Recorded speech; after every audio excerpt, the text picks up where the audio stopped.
What you are about to see is a discussion video based on the information and knowledge of the current reaction done by ArchitectCobra. Theories and ideas said in this video may be 100% wrong and may be guesses. For those of you who are lore Lances and wish to ruin the show for ArchitectCobra for giving him information that you would only get from future episodes that he has not gotten to yet, then I suggest you turn this video off now. This is not the video for you.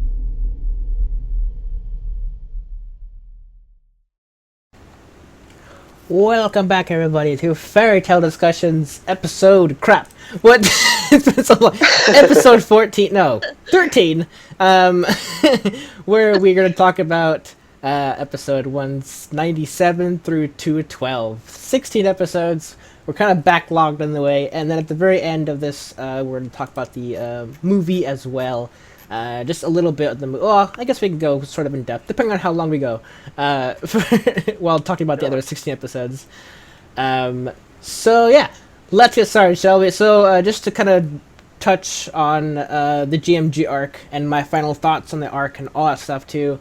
We'll start with that, and then we'll jump over to the E arc, which I still have no idea what the E stands for. Maybe you guys know. That's not a spoiler. If it's a spoiler, then don't tell me. But at this point, like, I'm already like halfway through it. So, do you guys know what the E arc stands for? Or the E? maybe look it up while I'm. For some reason, I think it's Eclipse. I mean, the Eclipse did start it. The Eclipse arc. Yeah. Interesting. maybe look it up, and when we get to that point, I'll ask you again. Yeah. And yeah. I'll look it up. So I know this is like to people who are like watching this, like my reactions, and everything, and then jumping to this to see this. This happened quite a while ago compared to what happened. This is let's see, 1 week, 2 possibly 3 weeks ago. 2.5 weeks, I think, since we did the last one. Anyways, so I loved the fact that we got to see all the characters sort of like in a way die. I like that because it gave Ultir's kind of sacrifice like meaning. Yeah. Like if we never got to see the characters like effectively die, then her sacrifice would be like like a big like what if like moment kind of thing. But we got to see all the characters have some kind of event happen to them, and then cut to black kind of thing, or white, or like death, and then after Ultir does her time magic stuff, we jump back to them and then having like a premonition of the last minute, which is really hilarious. It only lasted a minute. Yeah. Only 1 minute. But yeah, so like Wakaba, he dies from a bunch of mini hatchlings that are like in the building,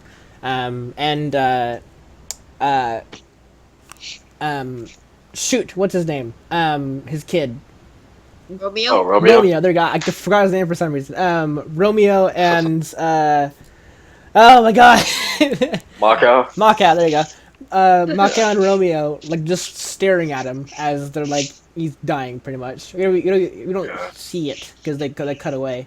Wait, wasn't it Wakaba holding Romeo away from Macau? Yeah, I think it was his dad that got killed. Yeah. Okay. Yeah. Must have got the backwards in my notes then. My apologies. It's been a long time. Yeah. It's been a while. But yeah, so he dies from the hatchlings. But then once Ultir changes back the time, they kind of see the premonition of that happening, so they get to safety. And they kind of talk about that, a little bit while they're, in the safety of like in the next building over or wherever they're at. And then the next people we got to see was Loxus and Wendy. Wendy just like kind of in a way stage fright in the way of the Jade Dragon like coming in to like attack her, and then Loxus kind of stepping in to save her. But in the end, I think the gist of it is both of them got eaten or got like munched on by the Jade Dragon. I think that's pretty much what they were going with there. So. And then once Ultir changed time, Winnie dodged out of the way and then did a big attack to hit him and everything. And then Loxus hit him too as well, which is very cool, like combo move there. And then Gray, freaking Gray, the moment that was spoiled to me, like months like before the episode aired, or not that I reacted to anyways. But it was still like very shocking to see how he died. Yeah, how brutal it was. Right. Yeah. I didn't expect like anything like this. You know, like of course I had no idea any of this was going to happen. All I knew that someone spoiled was Gray dies. That's it. That's all I said. Yeah. Gray dies. So it's in my mind ever since then I was like, how is he gonna die? Like every time he got into a situation where like it was like almost like life threatening, I'm like, is this how he dies? I was like, I kept thinking that in the back of my mind. So it kind of ruined it a little bit, but it was still brutal to see him go through that. And Juvia, poor Juvia, having to see that.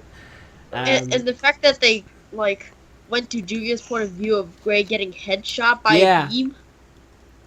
Mm-hmm. Yeah. I also do want to say that with like all the people that died in like the last couple episodes of this arc, it also made the whole threat of the dragons and like the mini dragons, like it all made that felt like really credible, like as a threat.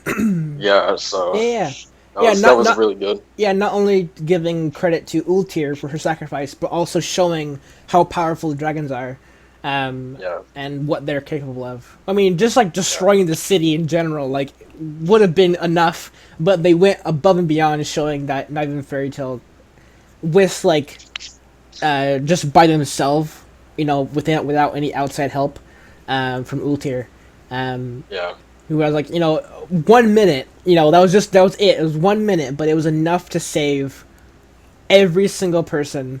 It's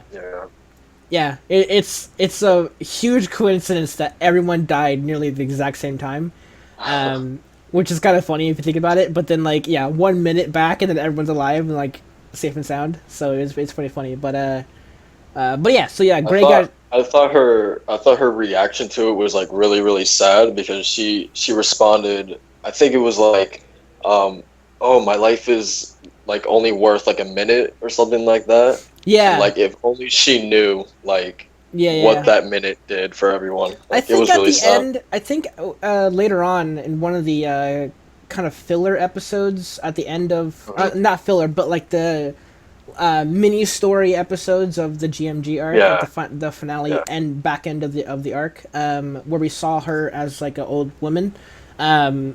I think by then she might have known that everyone was safe. Like it's hard to tell, but she seemed pretty happy with her decision to go through with it and everything. So yeah. And of course, also, I don't think she knew any of them died, either. Like maybe she never knew that any of them died. Yeah, but she was doing it like regardless. Like she didn't know. Yeah. But yeah, it's all like unknown territory. Like who knows what she's thinking? Like. But yeah, so. Greg gets shot multiple times through the chest and all that stuff, and like a kind of like a shotgun blast kind of thing, like with like multiple hatchlings firing at one time, and then like the one just like right through the head, like slow motion. You know, like you get the head crack and like the kind of echo of the shot hitting as like Juvia's like, you know, starstruck at what happening. We're not starstruck. That's the wrong word, but watching in despair. Right. Yeah.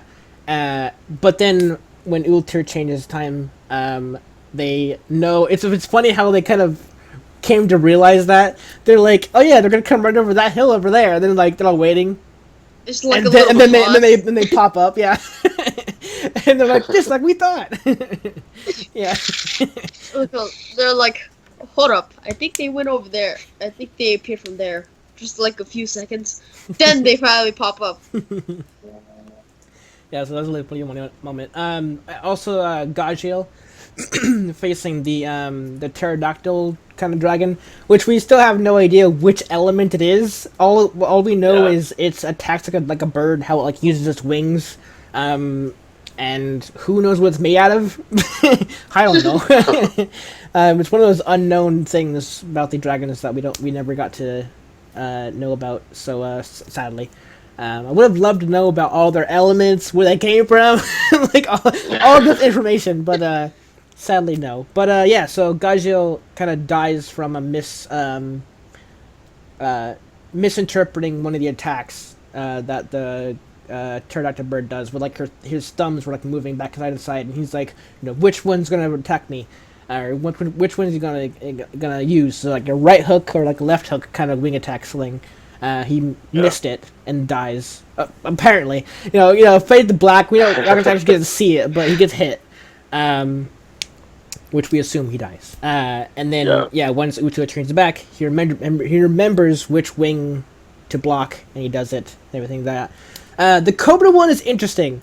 The Cobra gets thrown off the rock dragon while he's like attacking him, and then the rock dragon comes and just like smashes the ground and everything, and that effectively, yes, we 100% know Cobra dies there. Because like a giant rock dragon is like slamming the ground at full speed, it's gonna kill him. But when Ultir changes back time, he doesn't get thrown off, and we don't get to see what happens. So it's just like he gets like, I think he gets a stronger kind of hit, but that's it. We don't get to see him like kind of use it to his advantage, but I don't know. And then Lucy makes a wrong turn and encounters a bunch of hatchlings, and then fades to black, effectively dying. Jesus, everyone faded to black. Yeah. And then when Ultir changes time, she remembers not to go that way and go straight. Not turn right, and you go straight and get to Princess Hisui to give the book to her and everything. But yeah, it was. We also got to see a cool flashback with Ultir of how she got her powers or magic, her lost time magic, or time magic, whatever. I can't remember what they referred to it as, lost magic time thing, whatever. I can't remember. But yeah, so the Grimoire Heartmaster like kind of tells her like the dangers of time magic, and then he says some pretty cool things. Actually, he says it does in fact turn back time, or he's talking about a spell that she was talking about, like how she wanted to turn back time to before Ur gave her up, because she only saw one side of that whole like scenario. She thought she gave up on her, but in fact that. The whole, she was misinformed that she died, that kind of thing. But yeah, so Ultir wanted to turn back time to that moment, so that way they could be a family again. But Grimoire Heartmaster, I can't remember his name. Hades, there you go. Yeah, I guess we can refer to him as Hades. He also had like his other name too, his master name. Yeah, but Hades sounds better. Right. Yeah, so Hades says, it does in fact turn back time, but the caster must forfeit their time in return. And then he says after that, in other words, their life. So that's pretty much what we saw there with Ultir, like sacrificing her entire life, like all of her minutes, like all of her time and energy into making it turn back time a minute. Which I'm wondering if the ability works like it works off of what your mind is kind of working through at that moment.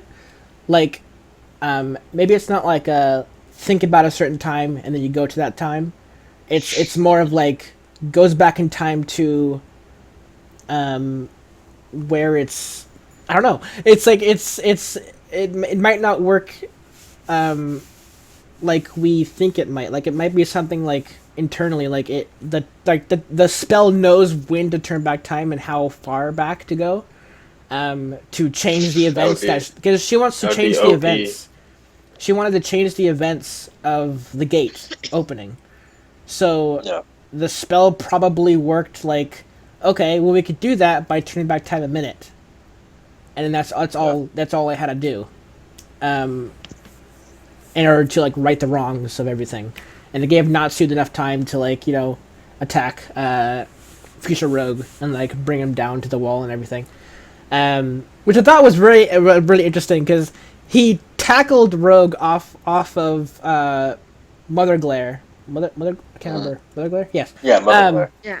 He tackled Rogue off Mother Glare, and then burst into like a big old fireball, and then it cut to the ground where they're like, they're all running from the gate as like Natsu's coming down in the big old ball of fire, and then it like after the smoke clears, Mother Glare's in the gate, like smashed down as if Natsu tackled Mother Glare from the sky and brought her down with him, which is very interesting. I don't know how that happened. It would be cool if Atlas Flame was that fireball, and like, I don't know. Yeah, I agree. I don't know. I can definitely see like Natsu like tackling Rogue off of Mother Glare, like sending it down towards the gate, and then like Atlas Flame doing the same thing to Mother Glare, and then like following suit, right with him. Yeah. Possibly, I don't know, but I did think that weird. Like it didn't explain how that happened or show why that happened. But yeah, it was a pretty cool arc in general. I really did like the GMG arc as a whole. Like all the way through, we got to see like the tournament to conclusion. Yeah. Even we got to even see the who won. We got to see all that stuff, and then the very end, the conclusion, like dragon battle, which lasted. What was it like? Can't remember how it was, like 7, 8 episodes, something like that. Yeah, with the dragons, which is to be fair, it was kind of short compared to the entire GMG arc, but it did show us quite a bit of dragons and how powerful they are, and yeah, I mean that's pretty much what the purpose of dragons were. But yeah, so I was gonna say. The Ultir, basically, like, when she used her ability, like we were saying before, like, she was all burnt and everything. Like, that's brutal. Like, Jesus. Like, as she was doing it, she had, like, the cracks or whatever, not the cracks, but the veins, like, going through her body, and, like, destroying her cells, like, from the inside out. Like, Jesus. Crazy. It's very, very brutal. And then you got to see, like, at first I thought it was like scratches, but yeah, it's like burnt, kind of like the effect of burn. Yeah. The anime effect. I don't know if you have it on your notes, but so the scene it's after when Natsu takes down Rogue and Mother Glare. Natsu and Rogue are talking, and it probably is. They probably said it in the episode, but it was probably one of the things that made Rogue turn evil was Frosh's death. Yeah. And so he says like they will kill Frosh, and then like it shows his mouth moving. Yeah, the audio cuts out. Like Yeah, and then Natsu's reaction to it. So it's obviously somebody he knows probably. And apparently, just based off of his reaction. Apparently, also the subbed has a different phrase. Than what the dubbed had. Like it's one of those sub-dubbed like misinterpret kind of things. I can't remember which is which. But yeah, it's pretty much like they will kill Frosh, or I can't remember what the other one was now. Crap.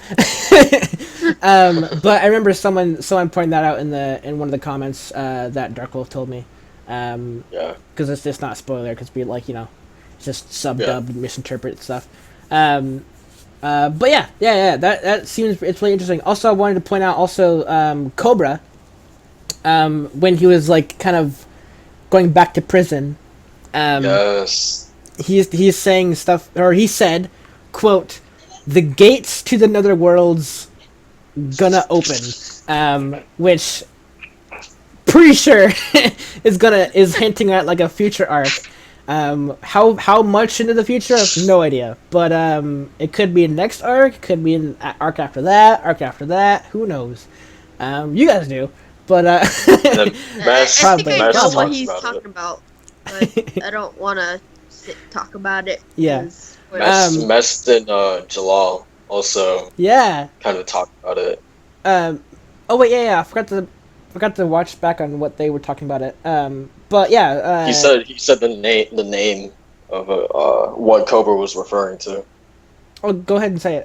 If they said it in the episode.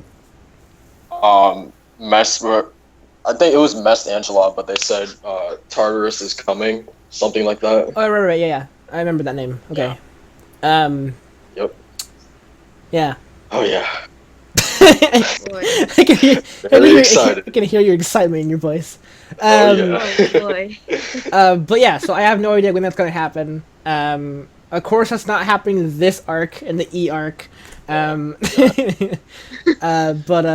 it should be fun to see what that means and how much of a baddie those people are, or whatever.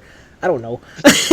So someone in the comments, it was probably the reaction to those episodes. I don't know if Dark Wolf reminded you, but someone said, I think Cobra forgot what the Barum Alliance was. The Dark Guild like alliance thing. Yeah, it's the 3 major dark guilds in like the fairy tale universe. So yeah, it's a Grimoire Heart. Russian Says Grimoire Heart, and Tartarus is on top of. It's like the top of those 3, and that all 3 of them together makes up the Barum Alliance. So okay. So Tartarus is we're finally the Dark getting Guild. to. Right. Yeah. Yep. Cool. Yeah, interesting. Yeah, I remember they during the Russian Says arc they mentioned the Dark Guild like alliance, and then I think they hinted. No, they didn't. They talked about it as well with the Grimoire Heart, the Tenra Island arc, as well as being on like that kind of big alliance thing. And all the guilds that were sort of like helping out the Arashio Seis during that arc, like all those like kind of like mini dark guilds, those were like part of their like branch like of guilds. I remember that. Yeah. So it's like the people who drew and like wearing cloaks and like they drew stuff, like like all these like kind of like wacky kind of guilds, like the monkey people, like all them.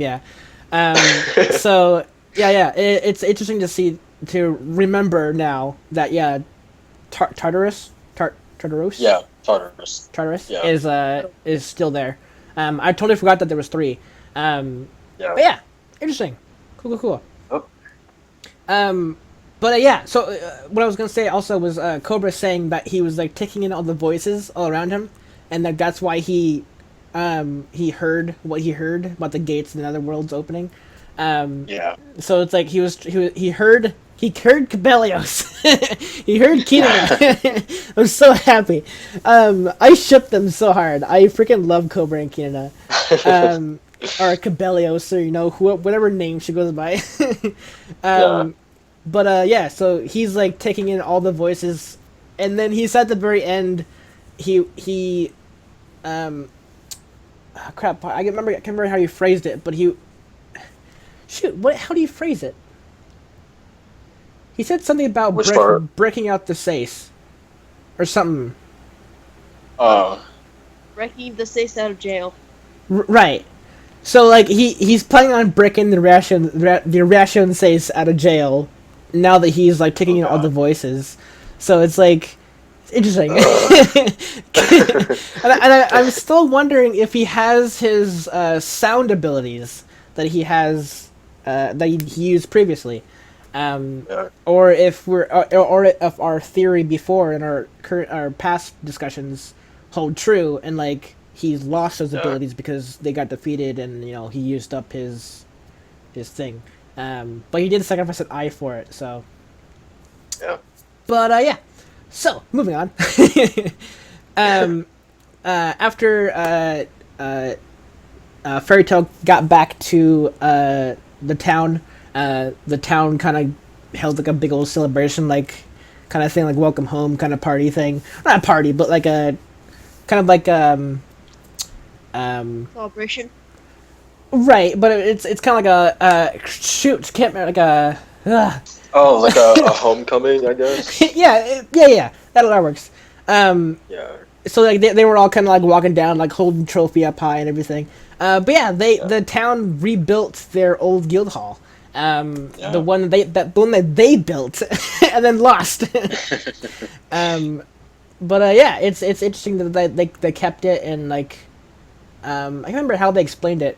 Like they didn't pay payments on it or something like that, and then like the city kind of took it back. I'm guessing. I don't know. Yeah. But yeah, I wonder what's gonna happen with the other guild hall now. The crappy one that they left. I hope they destroyed it. The farmland one. Yeah. Maybe they're gonna keep it and like have that as like a backup or something, like just in case something happens to this one. Like in the movie freaking wrecks the guild hall so hard. They rebuilt it, of course, but I feel like every arc the guild gets destroyed. Especially with the Phantom Lord arc, like they just totally demolishes it to just like dust, pretty much. But yeah, drink real quick. Okay. So yeah, we got to see some. I always refer to them as filler episodes. They're not filler episodes. This is the thing that I say. I apologize if people get offended by that. But like the mini story episodes. Got to see a couple of them, and they're all pretty cool. We got to see basically like Lucy and well, I should say Natsu and company, like the whole main group, you know, like Gray, Urza, Lucy, Happy, all them, Carla, Wendy. All right, I can't remember. Yeah, Wendy was there. Take on like a job with the slug like creature thing. Or the mole. They call it the mole, but it's a giant slug. So like they did that episode is what I'm referring to. I'm not really talking about that episode because there's not really much to happen there. But the Xerath and Mavis moment at the very end of that episode, that was epic. That was really cool. When Mavis walked up and started talking to him, he said basically he can't see nor hear her, but he knows she's there. And then immediately afterwards starts talking to her like he can hear her, which is very interesting. Like holy crap! Like Mavis could only be seen by Fairy Tale members with the mark, and then Xerath can just hear and talk to her. Well, maybe he shows you how strong he is. Right, like he probably can't see her, but he can probably hear her in some form or something. I don't know how it works, but I'm guessing something like just along those lines. sense her presence, maybe Probably. Something like that. Yeah. But he full on, he was like predicting all of her words, and then like all of a sudden he stopped predicting them, and then just like started talking to her. Like that was awesome. We got to see like, you know, pure good versus pure evil kind of standoff, like epic standoff kind of showdown, like fight thing. That was epic. And Xerath mentioning he's gonna see Natsu pretty soon. So that's another thing that's gonna like come into a future episode later on, probably. Sorry, and then also the monkey. The freaking monkey from Makarov's Sons Guild. I can't remember the guy who had the monkey. Obra. Oh, Obra. Yeah. The guy who like turned into like who like deflated once the guards got him, right? Like once he was there captured, he his whole body like deflated, and then like the monkey ran off. Which I still have no idea what to think about that. Like, is the monkey the one who controlled the body of Wait, I remember when that happened, when the monkey ran off. I think you said in your reaction, you were like, why doesn't somebody get him? Because like the monkey literally was just like standing there for like 5 minutes. Yeah, it's just like he was on the body or something like that. He jumped off of it, and there's guards right there, like magical guards, and they do nothing to stop it. It's like, well, some guards you are. But yeah, so we got to see him kind of go up to Zareth, like on his shoulder and everything. I was thinking if he's like that, like to Zareth, I wonder if Zareth was like using him as like a spotter or like a informant for Zareth, so that way he doesn't have to actually I think that's go what anywhere. Mavis said. Right? Oh really? Okay, yeah. I don't Right. remember what she said. It did happen quite a couple weeks ago. So. Yeah. But yeah, I saw the notes that I wrote down for it. Sadly, I don't write down the conversations. I write down the major events. But yeah, I have to watch that back again to see what she says. Yeah. And then we're gonna skip a couple episodes because they're just kind of nothing really happened. Well, Nothing wait, really before happened. we move on, Yeah, go for it. it also seemed like Mavis and Zareth kind of knew each other when they were talking. Yeah, so I thought definitely, that was really interesting. He said, I can't remember what he said, but he said something like he hasn't seen her in a while. She said something similar. Didn't he say, like, my dear Mavis? Like, it's been a long time, my dear Mavis? Yeah. Something like that. Also, they were both on the island, so I'm wondering if they met there. Or something. Yeah, sure. So, because he was on the island for a while, and so was Mavis and everything.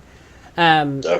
We got to see the OVA of what happens before the GMG arc, or I guess during the GMG arc, but before they go to the games.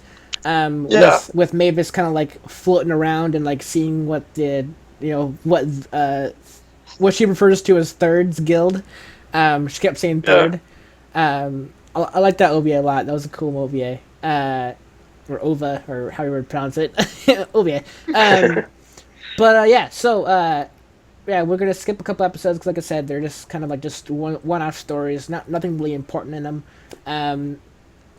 I'm sure there's something important like hinted at, but like I didn't. Well, I will say that the Biscuit one was actually probably my favorite because it gave us backstory on a character that we don't really. Yeah. Like episodes like that, like really cool. I get touched on that episode actually because that one was actually really cool. We got to see Sunny is her rat, I think. Sunny, yeah. Got to see Sunny before and after like his like obesity. Like that was like, or maybe not obesity, but he grew up. Like yeah. So but yeah, it was a cool episode to kind of see Bisca's backstory. How she was like cocky and like using Fairy Tail's like destructive nature as like a crutch to like make people like not want to mess with her kind of thing. Because like Fairy Tail always has like a thing about like destroying stuff. And now that I think about it, even Mavis talks about that too. Like back in her day, she did a lot of paperwork and stuff. Like when she was talking to Makarov, Mavis was talking to Makarov during the GMG arc when they were up in the stands. I think around them. I think something like that. Can't remember. But yeah, Mavis says something like she used to do paperwork as well too. Like she used to do like a lot of things like what Makarov does. And then we got to see like one in I think it was one of the OVAs. We got to see her and Makarov crying to the guards when they blew up the pool. I think it was OVA 5. When we saw that. When they blew up the whole like swimming pool fair thing, whatever, that big building, water park. You're right. Yeah. When they blew when Nazi blew up that whole place, Makarov and Mavis were sitting there crying, like same emotion, facial emotions to like this like guard guy who was like sitting there. Yeah, it was really funny. But yeah, that was a cool episode with Bisca, and I loved how Urza learned how to play pool while like splitting bullets and stuff. Like that was really cool. I was actually wondering if the blade, like I always wonder if the blade she uses in that uniform is like the ultimate blade that cuts anything. Like whenever she uses that outfit, actually, did she use the outfit, or did she stay in the bunny outfit? I can't remember. Pretty sure she was in the outfit. Like the samurai kind of like Yeah. the samurai shorts, or not shorts, pants. Yeah, that outfit. Like whenever she's in that outfit and she pulls out like a samurai sword, I always wonder if it's at that one sword. At this point, I'm assuming yes. Like she's probably using it all the time. But I've seen her use other swords like that one, so that's why I'm always wondering if it's the same one or not. Anyways, yeah, I've got to see her kind of like learn pool with Bisca's help, shooting at her and everything. And like she's like just like cutting them and dodging them, ricocheting them out everywhere. Yeah. But yeah, it was a cool episode. I liked it a lot. Yeah. I also got to see Lucy there too. It was weird. When she was like running away, like it was really weird. It was probably like before she. Well, it was definitely before she joined Fairy. Yeah. Oh, was it? Yes. Yeah, I'm pretty sure it was. Pretty sure it was. But also that might have been right before she joined Fairy Tail. Then maybe she joined Fairy Tail just after that or something. I don't know. Maybe. Because she was in town and I think she had the keys on her, so she might have already escaped her dad and all that stuff. Yeah. I don't know. It was an OVA. Not too much plot in it. But or I mean that actually had like a good kind of backstory plot. Anyways, so moving on to episode 204, which is like the start of the E arc, which I don't know if you, if you looked it up. Yeah, I did. It's cool. The Eclipse Celestial Spirits arc. All right. It's the full name. Yeah. All right. So the Celestial Spirits arc. Cool. Yeah. So it's the start of that. And I adore this episode. I love 204 so much. It's basically where Lucy kind of gives her spirits a bit of fun.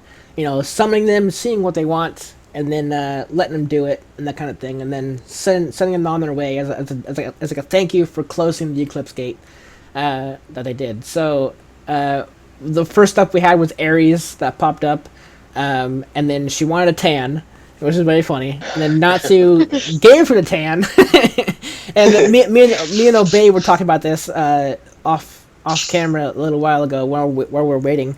And we found it weird that or funny, weird, whatever, that her wool was still intact. That like, Nazi didn't burn her wool off or whatever. That was just her skin. So it's very cool. It's a good look for her too. Like it's like a tan kind of skin tone to her. I like it a lot. And then we cut to Taurus, which Obay didn't like. Maybe you go ahead and explain this one to them, Obay. Well, like, what happened exactly? Yeah, with Taurus. So basically, Taurus appears and sort of does his creepy compliment like usual, but instead focuses his eyes on Yukino. And that scene, I just cringe every single time I watch it. It's just like it's just eye candy to Taurus, but it's basically he just sits there, takes in the sights, and then he leaves. Or he's forced to leave. Is he arrives, he looks at Yukino, he's pleased, he leaves. He's pleased. There, done, short, simple. I love it. There, he's gone. So yeah, then we had Virgo kind of pop up out of nowhere. Like Lucy didn't summon her; she just kind of like popped up underneath, happy, which is really funny. But she wanted punishment. She wanted Lucy to punish her, which she did by flicking her forehead, which apparently is like the worst thing she's ever like felt or something. Like it felt wonderful to Virgo. So I'm wondering if it was actually good, or this is like the first time Lucy's like done stuff to Virgo. So that's why it's so good, is because this is the first time. Or something. I don't know how Virgo works, but I don't know what's in her mind right now. But yeah, she's like that kind of the celestial spirit world before What was that? Sorry. Am I lagging? I think I'm lagging a little bit. Oh yeah, I couldn't hear anyone. Go ahead. Go ahead. Okay, so when they went to the Celestial Spirit World before the GMG arc, Mhm. and like the whole time was different thing, and then they come back to the real world, and Virgo's like tied to a tree, and she has like cinder blocks like on her knees. Yeah. Yeah. I can't remember if they've done anything else to her. As like, well, I think that's the first time, right? Like, I think. Yeah. I don't know. Also Loki like apparently makes her say Big Brother to Virgo. Or makes Virgo say Big Brother to Loki, which is funny too as well. But yeah, so then after Virgo, after she was like satisfied with the flick, Cancer showed up and wanted to cut Happy's hair. I think his goal was like maybe just to cut things, but at the same time maybe just try a new haircut that he's never done before, or just do it on Happy because Happy has a lot of hair. Who knows? But he did it. He cut Happy's hair, made a big old afro. He had the afro pretty much up to Pisces pretty much, and then he got rid of it, or he fixed his hair. But yeah, after that we had Capricorn, who just wanted to read a poem. That's all I wanted to do. I have to actually go back and actually listen to his poem because I want to know if actually like it was actually pretty good from what I remember. I can't remember all the words precisely, but it was pretty good from what I remember.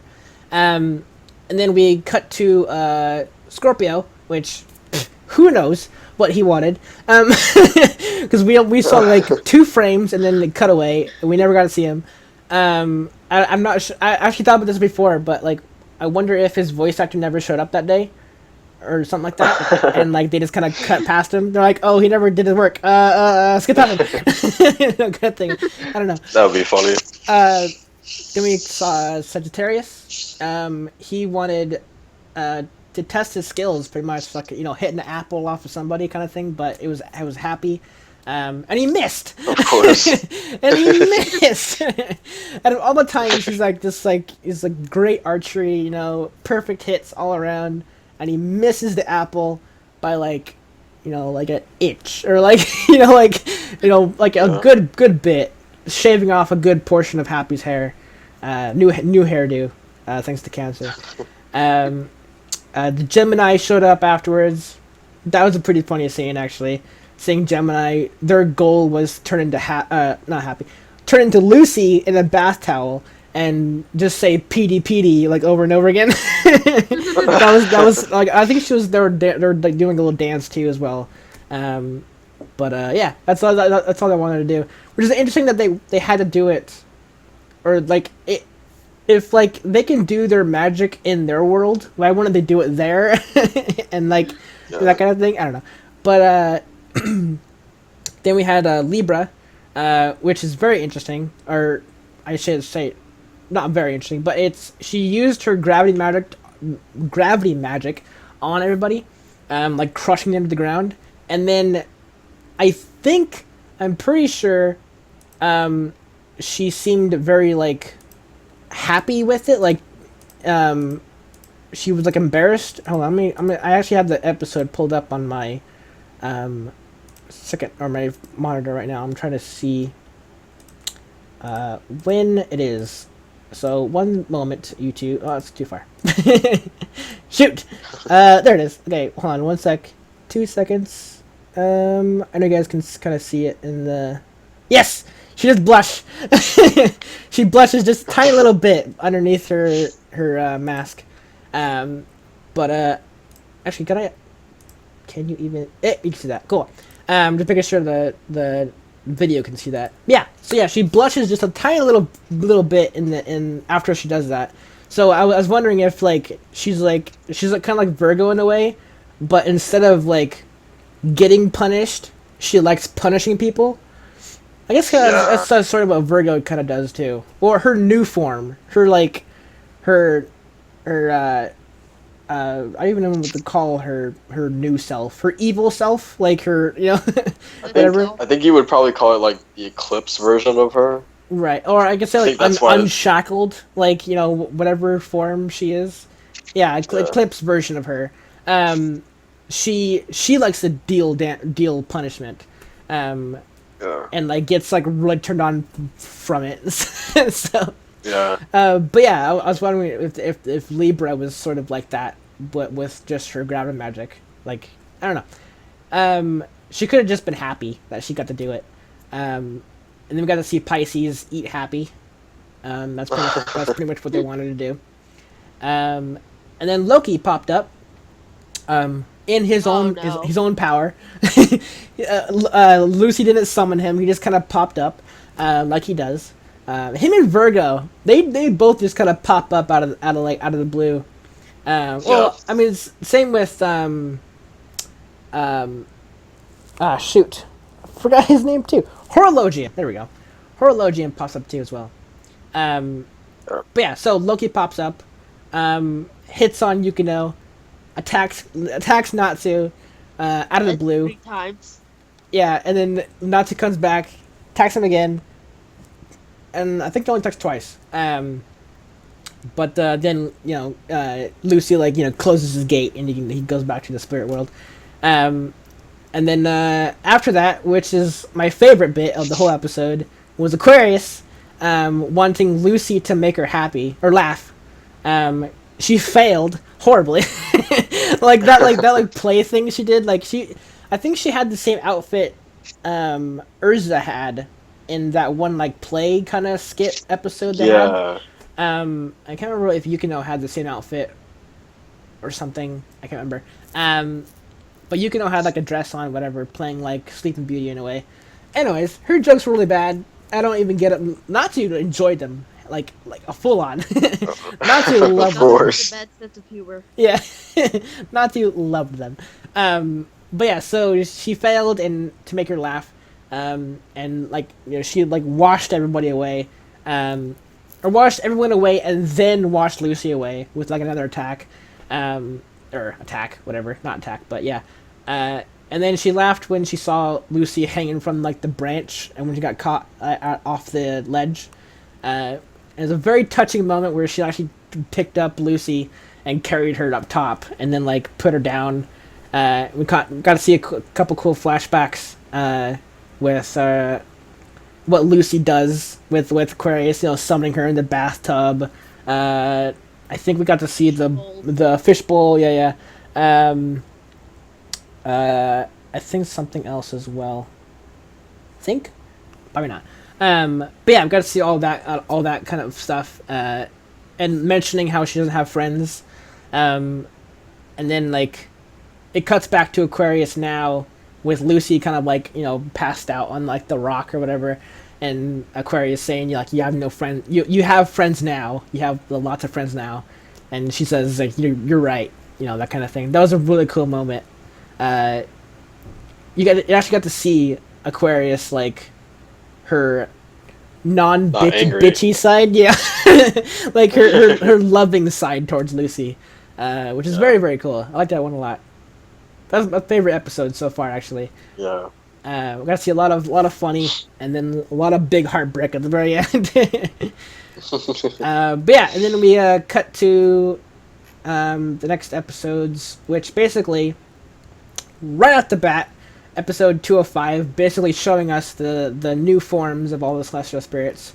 And I won't go through all of them, because there's not much to go off of, because you can go like you can say stuff like, you know, Virgo's likes pain, Taurus is a reader, Loki is a knight, you know, like vague descriptions, because that's all we know about them. Like we don't know why this is happening to them yet, because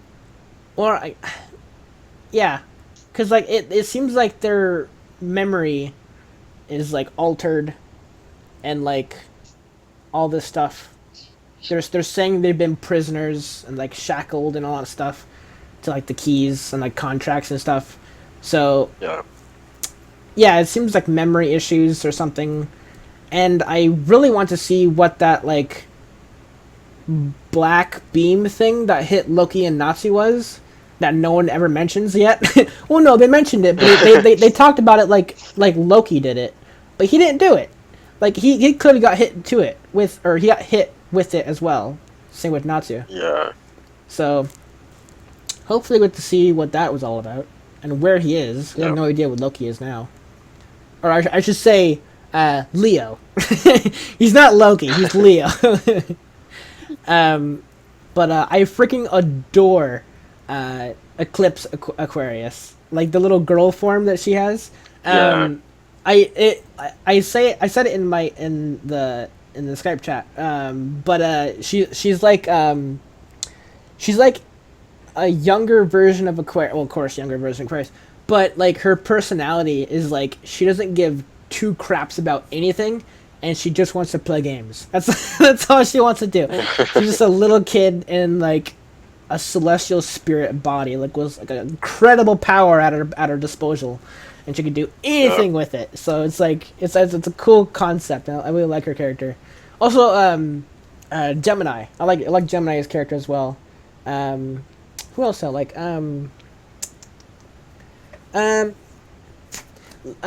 Libra was kind of weird. The legs that she had, like the metal legs. We still haven't seen a conclusion to that battle yet, so hopefully we get to see that next episode, or next group of episodes, I should say, with Yukino versus Libra. But yeah, I think Scorpio looks weird. He is. He's like a little nerd. He's like he's like kind of like a nerdy kind of. I shouldn't say nerd. It's not like the correct term, but kind of a little gothic, like. I don't know. It's hard to pinpoint like what he's trying to pull off. Well, his design is weird, but he's cool because he plays Yu-Gi-Oh, so right. I'm okay with that. And he makes his own rules up. Yeah. Because screw summoning sickness. But yeah, so we got to see at this point, yeah, we got to see all of the spirits and their realms, except the 13th key. Actually, forgot to see or remember what her name is. We know what's her. That's a thing. Yeah. Before it was just a snake, so we didn't know if it was a male or female or whatever, and never talked, and died very quickly to Kagura. Yep. In one hit. So we get to see her Are you happy? Are you happy that the 13th key is finally relevant? Yes. And this entire time she's been putting it off. She never mentions the 13th key. She never pulls it out to show anybody. She never does anything with it. Literally nothing. Never mentions it. Like she uses it in the GMG battle versus Kagura, and that's it. That's the last we've ever heard of it. And then I think they mention it once, and like I can't remember if they ever mention it actually. I think they mentioned it once in some kind of episode, like just like an offhand kind of thing. Never went anywhere. Just like a one comment, kind of thing.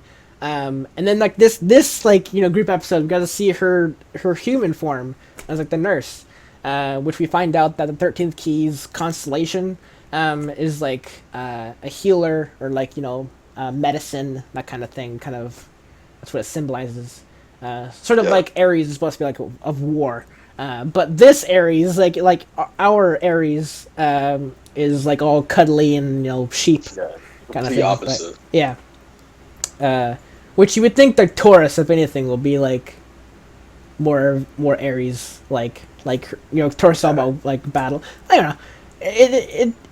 I don't think the constellations really like go with their style, I guess. I don't know. Actually, I did want to actually ask you this. Like Obay, for example, what is your star sign? I think it's Libra. Libra? Does Libra actively like portray your personality as as a person? No clue. cause like you know like those like star signs where like people are like, oh yeah, if you're an Aquarius, you're like, you know, you're like this kind of person, and you're like, you do this all the time, that kind of thing. Like, I'm pretty sure Aquarius fits me pretty well. Of course, I'm more lighthearted than Aquarius is in the show, but like as like a star sign, she fits pretty well with like the star sign kind of quality. Like, and then Tommy, what is yours? I'm a Scorpio, so Are you yeah, like I a guess rocker, I a like rocker? going out. Well, I was gonna say I like going out on dates with girls like Scorpio. Mhm. So Yeah. Likes So I the looked up. yeah. Go ahead. So I looked up about Libra, the sign Libra, and I think it fits me. Cool. Yeah, I was just wondering if like the spirit in the show sort of like symbolizes what you are, or you know, like your kind of personality, because like that's like a big thing, and like I don't know, to a lot of people that's a big thing. But yeah, so what else to talk about? Shoot, I can't remember. Oh, Pisces is like in their human form. Well, sort of human form. One part of Pisces is like the kid one. He's like a merman kind of form, and then the mother side of it is like a giant shark. So it's very interesting, and I wish they stuck with the other form that we saw of them in their human form, because I love that form. Yeah, that form was really awesome. The kind of like they weren't really mer people, but they were humans, but like with like fish armor. Yeah. Yeah, they had like armor and stuff on them too. So I like the form a lot. Sagittarius is a horseman, legit horseman. He's not a man in a horse costume. He's a legit horseman. Yeah. Scorpio, like I said, was like a little nerd kind of character, gothic nerd-ish kind of person. Capricorn is a little goat. That's a small little goat. Cancer has like, you know, crab arms and an afro and dances and all that stuff. It's a very weird character. Like I said, Taurus reads books and has like a metal mask for some reason. I don't know why he's a metal mask, but he does. Who else? Oh, Aries is like a punk rocker kind of style character. I don't know much other than that to describe her. And like I said, Loki is like a knight, kind of, you know, decked out in armor, all that stuff. Kind of befitting his title of King of Celestial Spirits. Pretty much, yeah. But yeah, got to see all that, and all their kind of worlds and their events and stuff that took place. I like even Aquarius's realm that she had. I love that like so much that it fits her personality a lot too. I think all of the realms kind of fit their personality, to be fair, but I like Aquarius's realm a lot. And we still haven't figured out how people get from one realm to another, because they seem to be trapped there. Full on like Levy is trapped in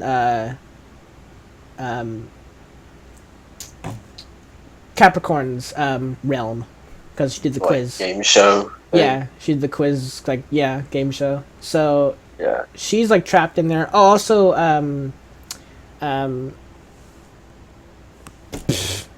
forgot her name. What the heck? How did I forget her name? Gray's who's in Aries realm? Oh, Juvia, there we go. Jesus Christ. Why did I forget about Juvia's name? the crazy one. Yeah, Juvia is stuck in Aries realm.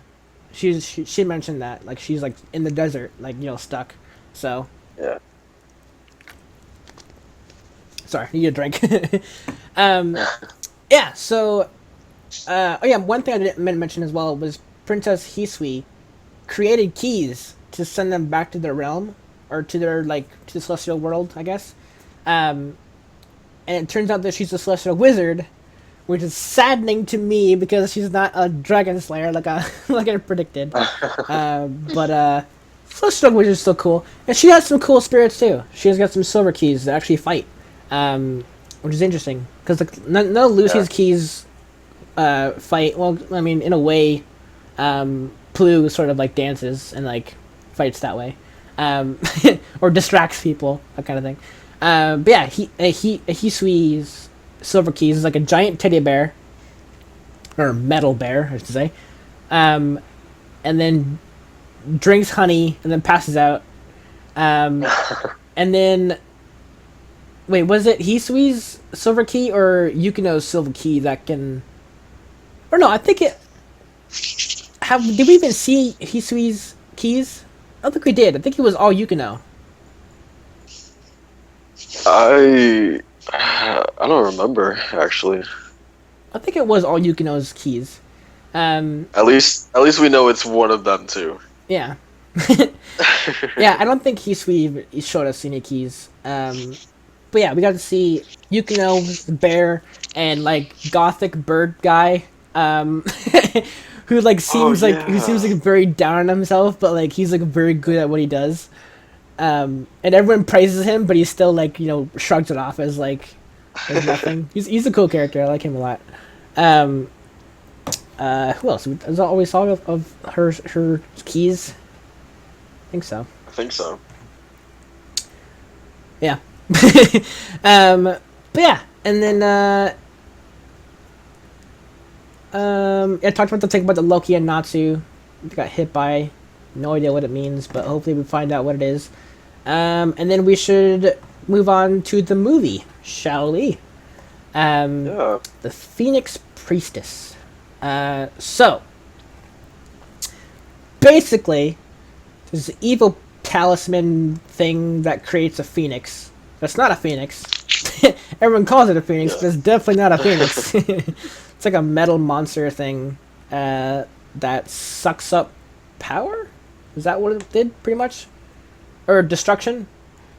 That's what it was. It was destruction. It wanted to blow up the world so it can reincarnate into a new world. Yeah, that's what it was. Yeah. So, this, like, prince dude, his family, like, ransacked, like, a village or something where the talisman was held. When it was cut in two, basically, like, two halves. So, like, the keepers of the talisman, the people who were there to begin with, they managed to grab one and take off with it. But the kingdom kind of came in and captured and, like, ransacked that whole village, made their kingdom on top of it. That's pretty much what it was, right? Like, they made their kingdom on top of that burial ground whilst people died. So they've got like a walled like that like two walls walled off, whatever, big old kingdom on top of it. Now in like current time. So yeah, the prince wants to get the other half of the talisman to activate it, to get the phoenix resurrected, and to, in his words, wanting to live forever because he wants to drink the blood of the phoenix. Is that pretty much what happened? Yeah. But turns out the people he hired to get the other half of the talisman, the Dark Guild, they never actually said if they're actually legit or not. It would make sense though. They are a Dark Guild though. Yeah. And I like the moment where Makarov sent Gajil and Lily to go like see what that guild's doing. And they got like information on them. Like it cuts to them like in the hoods, like on the bar stools, like drinking, and like Gaja's got like a nut or a bolt like inside his drink. It's really funny. Yeah, it's good because we've seen before like Gajil has done, you know, like I don't know if you would call it like reconnaissance, whatever it's called. Right. But he's done that kind of work before when he spied on Raventail. Right. Yeah. We didn't get to see any of that though, but we know that he did it. He came back and gave something to Makarov during their kind of festival thing they had going. I remember that bit. Yeah.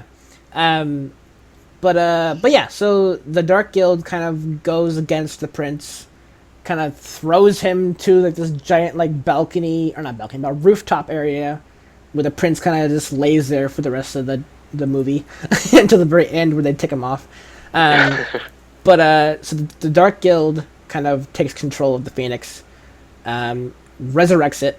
It's a giant like mechanical death thing. I guess it's not mechanical, because it is like stone, maybe? I don't know what it's made out of. It's made from the talisman, so whatever the talisman was made out of, it's made out of that. Because like the talisman was there, and then all of a sudden it started like blobbing out and like growing from the talisman. So yeah, it's whatever the talisman was made out of is what the Phoenix is made out of. So it's like rock or some kind of rune. I don't know. But yeah, so that got summoned, started wreaking havoc. People started dying.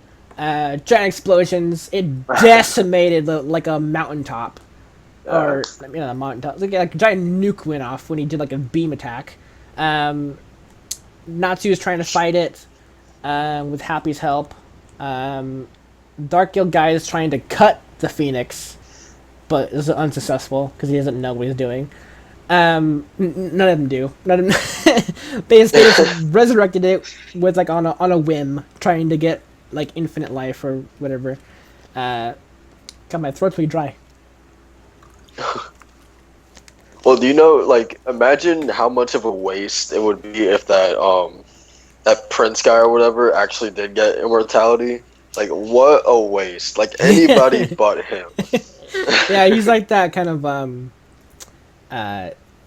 prim and proper kind of like, you know, born with a silver spoon kind of personality. Yeah. Like a real dick, like like a hardcore dick. Yeah, and his hair is dumb. Yeah, his hair is very dumb. It would have been really cool if the movie would have ended with Natsu getting splashed with the Phoenix blood. I know, right?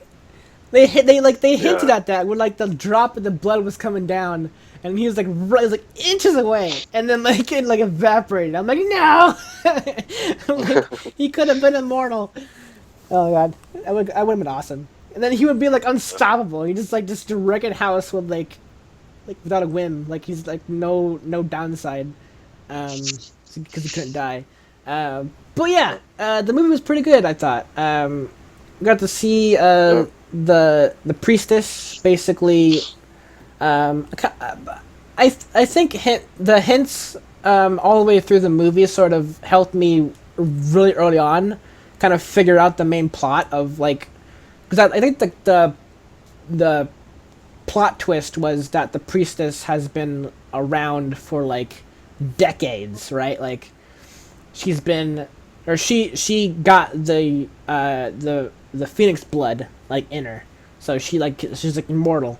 It was like 400 years, right?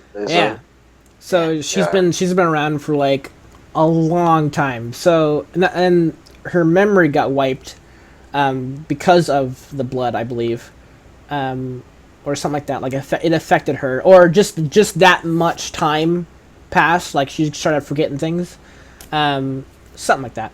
Anyways, go ahead. Oh, this was something I was thinking about. So she said that she's been around for 400 years. Yeah. And Zareth has also, hasn't he said previously that he's been around for 400 years? So, like, I wonder if they've ever, like, crossed paths or they've ever met or something like that. Well, knowing what Zareth does, I doubt it. Who knows? Yeah, that's true. Because maybe he created the talisman. That could have been a thing. Maybe. That would be cool. Maybe from the book of Zareth, yeah.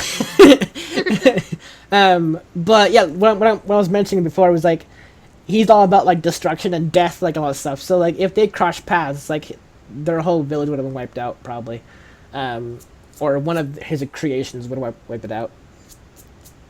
Yeah. So, well, maybe. Who knows? Who knows? But yeah, I can't remember if it's 400 years or something. It might have been 400 years, 300 years, something like that. Zareth was around. Whatever. Might have been 400 years. But that also makes it. Actually, might make sense. Actually, 400 years, 'cause they were in like a tent, makeshift, like, village. Like all they weren't buildings. They were like tents. Yeah. Yeah. So back then, when the dragons were attacking, that makes sense because people had to get up and go, kind of stuff. Yeah. So, yeah, it makes sense. But yeah, so the priestess in general, her and her flying friend, can't remember his name. Apparently, apparently the bird guy adopted the priestess. like that's what they said, like at the beginning of the movie. That was a funny moment actually, but yeah, it was really sad to see him like pretty much sacrifice himself to save the priestess. It was sad that he got cooked alive, basically. But like, even though like priestess was like, she's immortal, so like she wouldn't have died. So, but do you think he knew that? I don't know. Right? Because like if he did, then he definitely should not have done that. Yeah.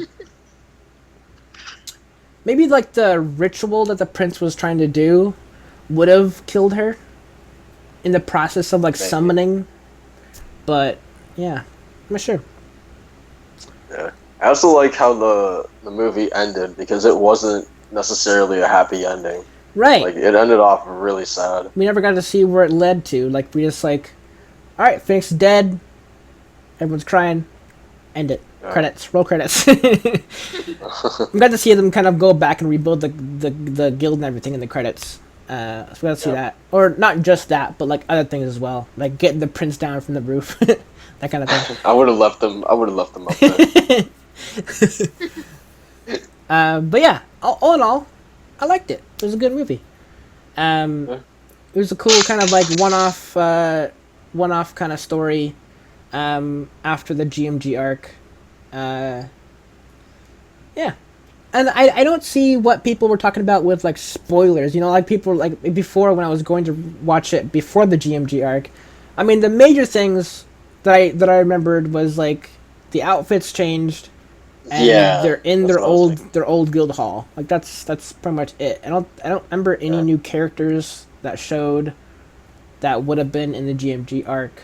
I didn't remember anything else that might have been spoilers if I did watch it back then, but I don't know. Watching it now was fine. It wasn't a big deal. But yeah. So what did you guys think of the movie?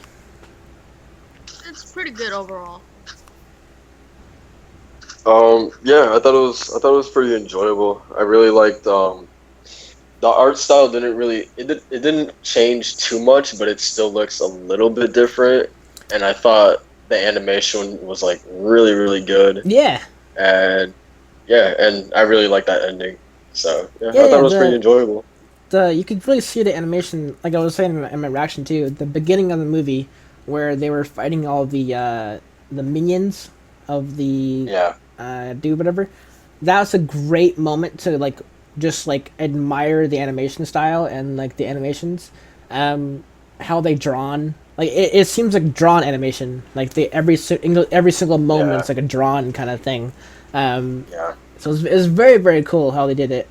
And I don't actually know how they. I mean, I'm sure the normal animation style is drawn as well, but like in a different way, done differently, I should say. Yeah.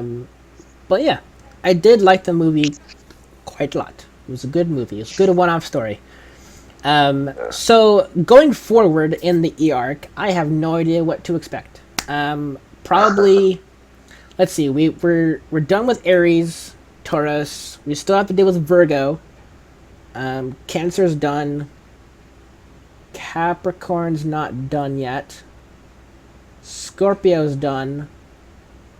Or no, wait, Capricorn is done. Sorry, Capricorn is done. Sagittarius is not done yet. Gemini is not done yet. Libra is not done yet. Pisces is done. Loki is unknown. And Aquarius is done. So, wait. I just like... Okay. I counted way too much people on my hands. Like maybe half. I'm thinking. Yeah, like about half of them are still up. So, like I said, like a Virgo, Loki, Libra, Gemini, Sagittarius. So 5, something like that. Yeah, 5. Yeah. So you still have 5 realms to conquer, to stop them from getting the globe thing. Which I still have no idea what the globe thing is for. Apparently, it's supposed to release their shackles, and then they die 12 days later, which they know full on going into it. Yep. That's what's going to happen. So, just going to find out what that means. And I don't know what their goal is afterwards, just to be free? Right. Like, So, So, who knows? Yeah, like I'm wondering deep down if Loki has some kind of like, Leo, if Leo has some kind of hidden motive once they're free, like some kind of like other ritual that takes place, like they're free of their shackles, and then like they have 12 days left to live, and then Leo pulls off another ritual to free them of that bound like rule, and then they're free forever.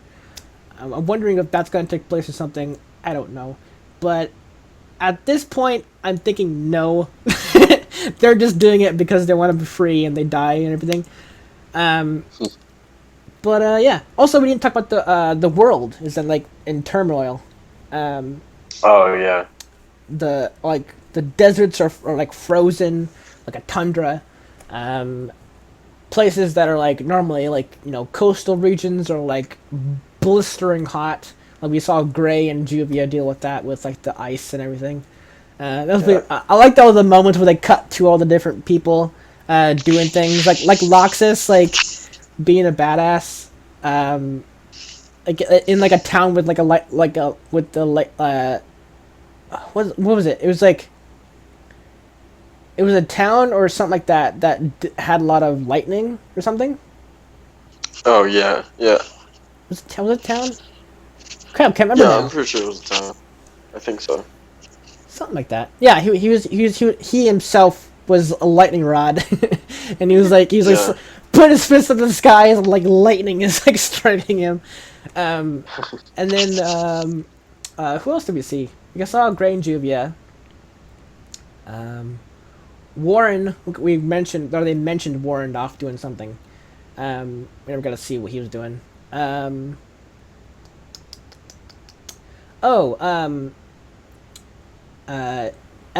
and Lizana, they went off to go do something. A bunch of monsters were like wreaking havoc, so they went to go help them out. I can't remember who else. Shoot. I know they went through like a couple different groups that went off to go do stuff. I think Shadow Gear went to go do stuff as well. I think. Probably not. I don't remember. Yeah. I honestly don't remember. Yeah. Anyways. Yeah, I have no idea what to expect next. Like I said, probably just to finish out the fights. I think Loki might be Leo might be the last fight. It sort of seems like that way. Yeah. Like they'll kind of all fight the rest of the spirits, and then they find a way out, and then they all kind of converge on Leo, as he's like probably holding the globe, like or something like that. Because that's what Hisui. Oh yeah, Hisui, Princess Hisui and the Colonel. They're off walking somewhere, which I assume is the 13th realm, because it had the same logo as the 13th. Oh yeah. As like her, yeah. She has like a belt or something like on her chest or something like that as well. That kind of symbol. But like that gate opened when Natsu blew open a wall. That was interesting how he did that too. He blew open the wall, and then like the realm that Hisui was in, all the doors, that whole place shook. Like a crack happened, and then the 13th gate is like appears in the distance. So who knows? Maybe Hisui's actually going to see some of Hisui's spirits. Maybe. Who knows? What if she lied about being a celestial spirit, mage, and she reveals she's a dragon slayer instead? I still love that concept. Like, if that was the place, like her being a Jade Dragon Slayer, would be awesome. Yeah, that was really cool. I sadden myself sometimes. I come up with these awesome theories, and then they never take place. Like I wish that was a thing. Yeah, like the Jalal Mystigan kind of stuff. Oh yeah. Well, Jalal. Crap. What was his twin's name? I can't remember. The one on the council. Seagrain. There we go. Seagrain. Yeah. Like my theory on him, like, you know, Mystigan truly being Seagrain kind of thing, but yeah, that never, they never took place with it. So yeah, so a lot of my theories don't actually like come true, but some of them do. Wait, which ones did come true? Can't remember now. Can't remember which ones. I think I like predicted like one or two things that came true vaguely. Yeah. Like a vague like description of what would happen. Yeah. I don't know. Anyways, thank you guys so much for watching.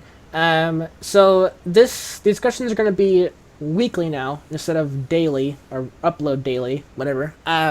Instead of 3 times a week, it'll be once a week. Instead of talking about 3 episodes, we'll be talking about 9 or however many episodes I talked about. So it's gonna probably be only 2 more of these episodes before I catch up to the dub. Depending on when the next dub release is. Do you guys know? Yeah, it's June 7th. 7th, okay. So I might take a week break.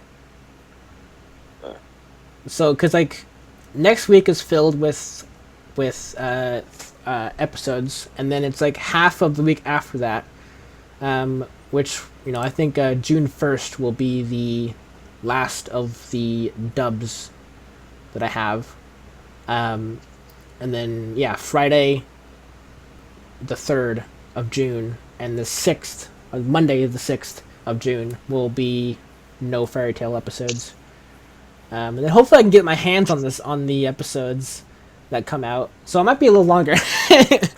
Depends on if I can get my hands on them in time. But once I do, I'll definitely get them up and running and everything. It's weird because they just like randomly released the first 2 episodes dubbed of the next like major arc, and like June 7th is when they're releasing like the whole set of like the next part. So like I don't know why they just. Is it the entire arc? Do you know, or is it just like part of the arc? No, well, it's how do I explain this? It's like there's one mini arc, and then it's like the next major arc, and so it's like the mini arc that they have in the next set of episodes, and then it's like the first like 4 episodes of the next major arc. Yeah, interesting. Yeah. That's weird. I would expect them to like go arc by arc, like do a full arc, release it, full arc, release it, full arc, or like with the GMG arc, I can understand them doing like parts of those. But yeah, that's kind of weird, like doing a mini arc and then doing only 4 of the next arc. Yeah, that's weird a lot, or that is weird. Yeah, thank you guys so much for watching. Tune in next week for some more discussions. I guess, we still have like a week and a half left of episodes left, so I can't really say next week is going to be conclusion, but I mean, who knows? I guess we'll find out. So yeah, again, thank you guys so much for joining. Thank you, Obay, for joining me, and thank you, Tommy, for joining me. Yep. And hopefully we can get some more people in next time. I know a couple people weren't around, and a couple people were doing something else, and all that good stuff, so, or not good stuff, in Natsu's case, but kind of inconvenient. So, yeah, thank you guys so much for joining me, and we'll see you guys next week. See ya!